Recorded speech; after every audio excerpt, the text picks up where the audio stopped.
please consult with a qualified professional for any investment or financial advice. Welcome to Play That Back, where we spotlight conversations from our main show that are worth a second look. So follow me for a second. Maybe you're trying to make the most of your budget, or you just want a little extra breathing room in your wallet. So how you gonna get there?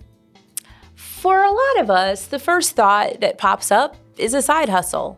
More money in, problem solved. At least in theory. The truth is, though, side hustles can be tricky. There's the time commitment, the learning curves, the list goes on. I think all of that is what made our conversation with Tiffany Aliche, aka the Budgetnista, super interesting. She breaks down what a side hustle actually should be, what to avoid, and how to lean into the skills that you already have instead of creating more work for yourself. It's smart, it's encouraging, and honestly, Tiffany's stories alone are worth a listen. So, enough from me, let's play that back. Hey there, it is Cherry Dale, and I'm so excited to introduce our guest today, the Budgetnista herself, Tiffany Aliche. Thank you for having me, Cherry. I'm excited to be here. You know, when it comes to a certain point where you feel like you're drowning or you know that you need to do more to help yourself financially, there's two choices, right? You either make more money or you spend less money.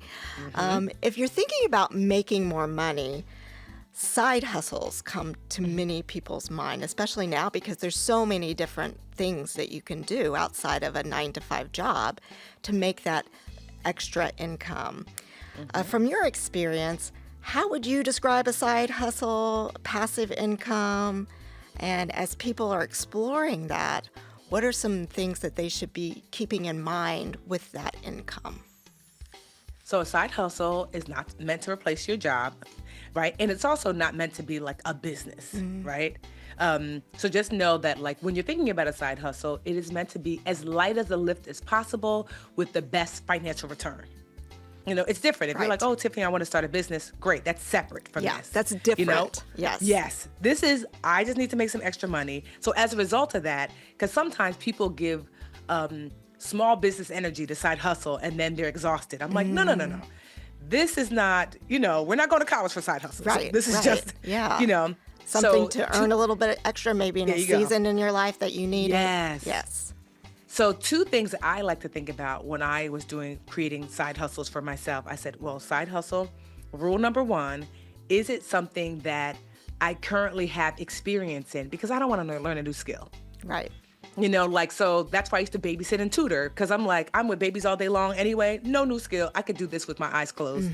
And so is it something that you either currently doing at your job, you've done before, you have experience in, so you don't have to learn a new skill? Maybe hone that skill, but not a brand new skill. And then number two, one of my rules is it something that I have a certification or education in that will allow me to say, this is why you actually have to pay me more? Because I realized that when I was tutoring, so I'd be looking for tutoring jobs, and they were like, oh, non-teacher, $20 an hour, teacher, $30. I'm like, oh, because I have my teaching certificate. Okay. Right. And so I was like, so it doesn't always work out that way, but it's something that I would be looking for. So if I'm going to be here anyway, why not make an extra $10, $15 an hour? So I'll give you an example of side hustle that a friend of mine is doing right now. He's doing great. So ever since I've known him, he's been very well dressed. I mean, everybody knows, oh my gosh, like he always dresses so great. And he was like, oh, I need to make a little extra money on the side. I'm saving up for my daughter's college fund. And so he started thrifting because he has such a good eye, because people would stop him in the street and say, oh, I love it. Where'd you get this? He was already a thrifter for himself. So something he didn't have to learn, already very stylish. And then he found places where he lives where they were like, oh, we have whatever outdoor marketplace or whatever, and you can have a table. And so sometimes he makes upwards of $1,500 to $3,000 a weekend because he buys something for $3 or $4 that looks really cute and then sells it for more. So he didn't have to learn a new skill set. He was already stylish and he was already thrifting. Oh, that's and so that was one of the things that, he was able to do. Like I said, for me, it was tutoring and babysitting. I know folks who do handyman things on the side because they're like, I grew up helping my dad, build houses. And so I'm actually pretty handy and I can fix things. So you just be surprised, asking yourself, Like, what skill set do I already have? And ideally, do I have some sort of certificate or degree in it so I can actually demand more? Very good. So what are some common mistakes or oversights to be on the lookout for when you have a side hustle or passive income? Scams. Oh my goodness. I think I was like a scam magnet when I was in my 20s. I remember, and I don't know if the credit union had this issue, but do you remember when people were giving fake what were they called? Not checks, money orders, money market. No. But basically like a check that's like that's more like, I guess it's a cashier's check. I don't know. But so anyway, I used to look for tutoring jobs on Craigslist, which probably was not a good idea. So I remember that this is before that this scam was like well known. And I found a job. It sounded great. The guy's name was like John or something. He's like, oh, I have my daughter, I would really love, I live in a different country, but she lives in America. Would really love for you to tutor her. I said, okay, great. He said, I'm going to send you the money up front. Oh, yes, and I was like, I know. Okay. Remember, They so want this you was to a cash big it, and then it's not. Yeah. Yes. And I was like, oh, okay, that seems odd, but I'm 22, so I don't know, So he sent me the thing up front. And I remember at the time, it was so new, that scam, I actually brought it to the bank. And the banker said, actually, this is, because I don't know how they were doing it, but it actually looked legitimate temporarily. Yes. Yeah. And so John was like, okay, cash that, whatever money check, whatever it was, I can't remember what it was called. And then I actually gave you too much. Can you return? So let's just say the job was $500. He gave me $1,000 check and wanted me to return $500 to him. And I just remember thinking, spidey senses go up. And I said, that seems weird. Why didn't you just give me a $500 check? And I just remember being like, so I didn't deposit it because I just was like, that just seems weird. I told him, I said, honestly, just send me a $500 check. I don't feel comfortable like cashing it and then sending it back, Yeah. And he was just like, oh, do you want to jump on a call? I can convince you. So he told me his name was John, and he lived in Taiwan, which is funny because John from Taiwan. And and I said, okay. So I remember he called and I said, hello. And right away I recognized his accent because I'm Nigerian. Okay. And at first I thought it was one of my uncles calling me. I was like, oh, hey, Uncle Tony. And he said, no, this is John. I'm like, John?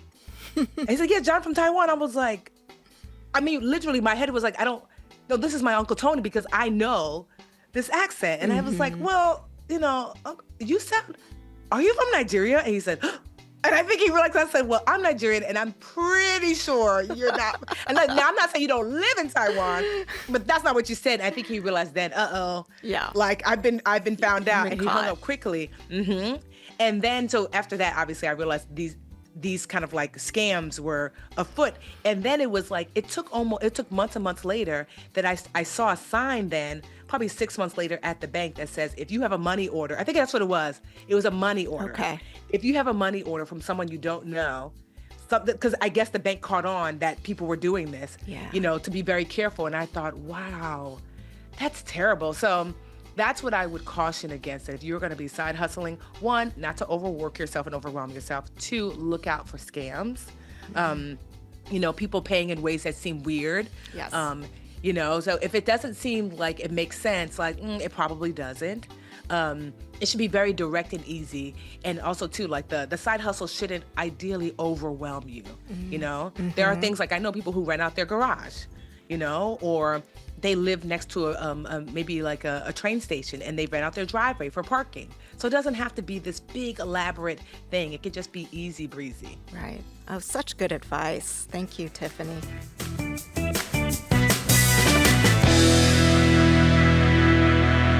Pay That Bill is a podcast designed to entertain and, more importantly, educate. The show is produced by Virginia Credit Union and is developed alongside our award-winning financial education team. We have a library full of free resources available online that can help you on your journey to financial success. If you want to learn more about what we talked about today, check out the links we have in the description of this episode. The information provided in Pay That Bill is for educational and informational purposes only and should not be considered financial advice. While we aim to share helpful insights and general strategies, every listener's financial situation is unique.